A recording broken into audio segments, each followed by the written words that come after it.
ఢిల్లీలోని ఏఐసీసీ ప్రధాన కార్యాలయం ముందు తెలంగాణ మాదిగ సంఘాల నాయకులు ఆందోళనకు దిగారు. తెలంగాణలో లోక్సభ సీట్ల కేటాయింపుల్లో మాదిగలకు అన్యాయం జరిగిందంటూ నిరసన చేపట్టారు. ఏఐసీసీ సెక్రటరీలకు వినతి పత్రం అందజేశారు.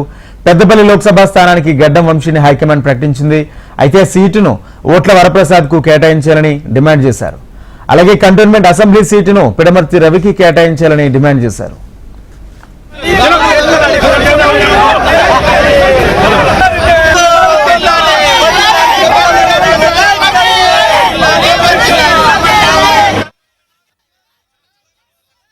పార్లమెంట్ నుండి యువజన కాంగ్రెస్ నాయకులు ఈ రోజు యువజన కాంగ్రెస్ జాతీయ కార్యదర్శి ఊట్ల వరప్రసాద్ గారికి న్యాయం చేయాలని చెప్పేసి పెద్దపల్లి పార్లమెంట్ లోపల ఏదైతే గడ్డం వంశీకి అనౌన్స్ చేశారో టికెట్ అది మార్చాలని చెప్పేసి మేము డిమాండ్ చేస్తా ఉన్నాం.